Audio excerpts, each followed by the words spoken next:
Assalamualaikum dan salam sejahtera.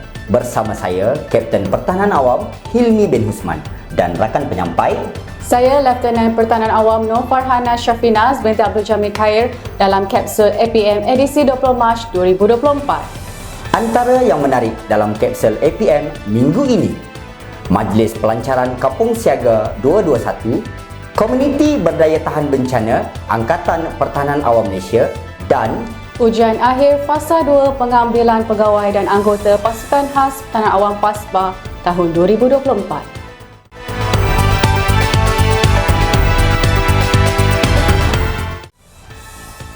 Angkatan Pertahanan Awam Malaysia APM Negeri Terengganu telah mengadakan Majlis Pelancaran Kampung Siaga 221 Komuniti Berdaya Tahan Bencana Peringkat Negeri Terengganu bertempat di Balai Raya Kampung Bukit Taduk, Hulu Terengganu pada 9 Mac yang lalu. Program Kampung Siaga 221 melibatkan penduduk dari Kampung Paluh Nyo, Kampung Pelam dan Kampung Nibung ini telah dirasmikan oleh Yang Amat Setia Datuk Aminur Rahim bin Muhammad, Ketua Pesuruhjaya Angkatan Pertahanan Awam Malaysia bersama Yang Setia Lieutenant Kenal Pertahanan Awam Muhammad Rosman bin Abdullah, Pengarah APM Negeri Terengganu dan yang berusaha Encik Abdul Rashid bin Yusof, Timbalan Setiausaha Kerajaan Pengurusan Negeri Terengganu.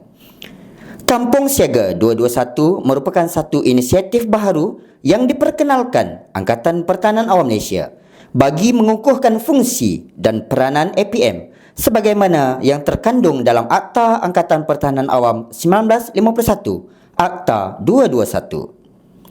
Objektif program ini adalah untuk meningkatkan kesiapsiagaan komuniti setempat dalam menghadapi sebarang ancaman kecemasan, bencana dan musuh yang digerakkan secara rintis dan berperingkat dengan memberi fokus di kawasan-kawasan terdedah risiko bencana dan kecemasan yang dikenal pasti. Pada 9 dan 10 Mac yang lalu, telah diadakan sesi ujian akhir fasa 2 iaitu Adversity Test bagi pengambilan pegawai dan anggota Pasukan Khas Pertahanan Awam PASPA bagi tahun 2024 yang diadakan di sekitar Port Dickson, Negeri Sembilan. Seramai 44 orang pegawai dan anggota APM yang telah melepasi dan lulus ujian fasa 1 iaitu Individual Physical and Endurance Test seluruh Malaysia telah hadir menjalani ujian tersebut. Antara ujian yang dilalui bagi fasa 2 ini adalah larian 7 km, open water swim 300 meter dan jalan lasak cashback 18 km. Seramai 31 orang calon lelaki dan 5 orang calon wanita telah melepasi dan tamat menjalani ujian tersebut. Kesemua pegawai dan anggota yang lulus dalam ujian tersebut akan mengikuti latihan kemahiran PASPA yang akan berlangsung pada bulan April tahun ini. Pada 14 Mac yang lalu, telah berlangsungnya Majlis Perhimpunan Setia Angkatan Pertahanan Awam Malaysia APM Negeri Kelantan dan sesi Town Hall sempena sambutan Bulan Pertahanan Awam tahun 2024 yang berlangsung di Dewan Keusahawanan Universiti Malaysia Kelantan UMK, kampus Kota Baru, Kelantan. Dalam Majlis Perhimpunan Setia tersebut, telah diadakan sesi penyerahan pemakaian pangkat dan riben, penyerahan peta, penyampaian sijil Civil Defence Auxiliary CDA Persatuan Orang Kota Baru. Pada hari yang sama, turut berlangsungnya sesi Town Hall sempena Bulan Pertahanan Awam yang disampaikan oleh Lieutenant Kenal Pertahanan Awam Muhammad Bukhari bin Mat Siddiq, Ketua Cawangan Pentadbiran Angkatan, Bahagian Pengurusan Angkatan dan Lieutenant Kenal Pertahanan Awam Muhammad Zahri bin Abdul Aziz, Ketua Cawangan Perhubungan Antarabangsa, Bahagian Perancangan Dasar dan Penyelarasan Ibu Pejabat Pertahanan Awam. Turut hadir Yang Setia Kenal Pertahanan Awam Muhammad Azhar bin Mujab, Pengarah APM Negeri Kelantan, Lieutenant Kenal Pertahanan Awam Muhammad Zulhairi bin Samsudin, Timbalan Pengarah APM Negeri Kelantan.